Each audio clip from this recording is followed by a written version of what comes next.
ये छोले भटूरे वाली लड़की की रील सोशल मीडिया पर बहुत ज्यादा वायरल हो रही है आजकल। मैं भी पानी पूरी का ठेला लगा लेती हूँ, मुझे भी पैसों की जरूरत है। सोशल मीडिया से इंस्पायर होकर अपने इलाके में रिचा ने पानी पूरी का ठेला लगा लिया। धीरे धीरे पानी पूरी बिकने लगी। रिचा के पास कुछ पैसे आने लगे और इसी चीज से उसकी सौतेली बहन पिंकी को जलन होने लगी। रिचा पानी पूरी का ठेला लगाकर कमाई कर रही है, तो फिर मैं क्यों पीछे रह जाऊं?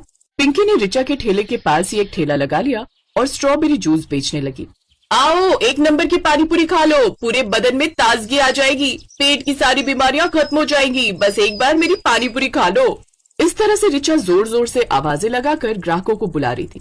उसे देखकर पिंकी भी जोर जोर से पब्लिक को बुलाने लगी। पानी पूरी खाकर अपना खून मत जलाओ, ठंडा और मीठा स्ट्रॉबेरी का जूस पियो, चेहरे पर चमक और पर्सनैलिटी में दमक आ जाएगी। पिंकी के इतना बोलते ही सारी पब्लिक पिंकी की दुकान पर चली गई और स्ट्रॉबेरी का जूस पीने लगी। शाम को जब दुकान बंद करने का टाइम हुआ तब रिचा पिंकी के पास गई। देख पिंकी, तू अपना धंधा चला और मुझे अपना धंधा चलाने दे, वरना एक कंटाप मारूंगी कान के नीचे तो बत्तीसी जमीन पर गिर जाएगी, समझी? हमने भी हाथ में चूड़ियां नहीं पहन रखी हैं, विधायक जी से सीधा संबंध है मेरा। इस तरह से दोनों लड़ते झगड़ते रहते थे।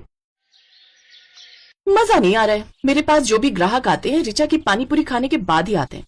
पहले पानी पूरी खाकर अपने अंदर आग पैदा कर लेंगे, उसके बाद ठंडा ठंडा जूस पीने लगेंगे। क्या बड़बड़ा रही है पिंकी? ऊपर वाले का शुक्रिया अदा कर, कम से कम मेरी वजह से तेरे पास ग्राहक तो आ रहे हैं। जिस दिन मैं चली गई ग्राहक भी नहीं आएंगे। कौन जाएगा कौन नहीं ये तो कल पता चलेगा। अगले दिन पिंकी ने दुकान नहीं खोली और कुछ गुंडों के पास चली गई। ये लो 5,000 और उस रिचा का ठेला कल से इस मार्केट में दिखना नहीं चाहिए। ठीक है, अब तो जाए यहाँ से, कल से उसका ठेला दिखाई नहीं देगा। अगले दिन कुछ गुंडे रिचा की दुकान पर आए और उसकी दुकान तोड़ फोड़ कर चले गए। रिचा को बिल्कुल समझ में नहीं आया कि आखिर हुआ क्या। अब इस मार्केट में मैं अकेला राज करूंगी। कमबख्त, क्या कह रही थी कि मेरी वजह से तेरी दुकान पर ग्राहक आते हैं। अब देखती हूँ ये क्या करती है। हमसे पंगा ले रही थी। रिचा के गोलगप्पे खाने के लिए कुछ ग्राहक वहां पर आए, लेकिन पानी पूरी का ठेला ना लगा देखकर वो सीधा पिंकी की दुकान पर चले गए। अरे पिंकी बहन, पानी पूरी वाली कहाँ चली गई? पानी पूरी खाने से पेट खराब होता है, स्ट्रॉबेरी का जूस पीजिए और चेहरे पर चमक लाइए। वो पानी पूरी वाली सब कुछ छोड़कर गांव भाग गई है, अब कभी नहीं आएगी। रिचा और पिंकी दोनों सौतेली बहन थी और दोनों ही अनाथ थी। उनके माता पिता का देहांत हो गया था। रिचा रोते हुए अपने माता पिता को ही याद कर रही थी। माँ, पिताजी, मैं हमेशा पिंकी को अपनी सगी बहन ही मानती थी। भले ही वो मेरी सौतेली बहन है, लेकिन उसने तो मेरे साथ दुश्मनों जैसा बर्ताव किया। कुछ दिनों बाद जहाँ पर रिचा पानी पूरी का ठेला लगाती थी, उसी जगह पर उस गुंडे ने अपना ठेला लगा लिया जिसके पास पिंकी मदद मांगने गई थी। वहां पर वो पानी पूरी के साथ स्ट्रॉबेरी और मैंगो का जूस भी बेचने लगा। पिंकी ऊपर ही ऊपर मुस्कुरा रही थी, लेकिन अंदर ही अंदर वो डर रही थी। इस दो कौड़ी के गुंडे ने मेरी ही दुकान के सामने स्ट्रॉबेरी और पानी पूरी का बिजनेस एक साथ खोल लिया। मैं तो सिर्फ स्ट्रॉबेरी का जूस बेचती हूँ, अब क्या होगा?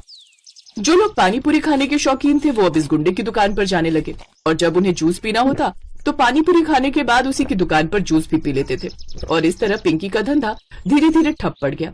इससे अच्छा तो रिचा ही थी, कम से कम उसके ग्राहक मेरी दुकान पर तो आते थे। अब इस गुंडे से मैं कुछ कह भी नहीं सकती, वरना मेरा ठेला भी पलटा देगा। पिंकी को कोई रास्ता नजर नहीं आ रहा था। रात में पिंकी अपने कमरे में अकेली लेटी हुई कुछ सोच रही थी।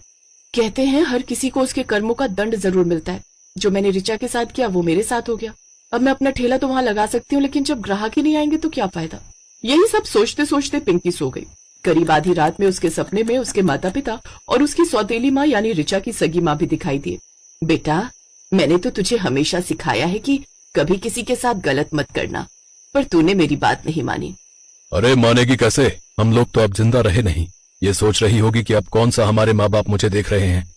अगर मैं तुझे कोई सलाह दूंगी तो तुझे लगेगा कि मैं रिचा की तरफदारी कर रही हूँ, क्योंकि मैं तेरी सौतेली माँ हूँ। लेकिन अगर तुम दोनों बहनें मिलकर काम करो तो तुम लोगों को कोई नहीं हरा सकता। वो भी बिना किसी से लड़ाई झगड़ा किए, क्योंकि धंधे में लड़ाई झगड़ा नहीं किया जाता। तुम दोनों का अब इस दुनिया में कोई नहीं है। एक दूसरे का सहारा बनो, लड़ो मत। सुबह जब पिंकी की आंख खुली तब वो हैरान रह गई। उसे अपनी गलती का एहसास हो गया था। अब रिचा के पास कई महीनों से कोई काम नहीं होगा। बेचारी की हालत बहुत खराब हो गई होगी।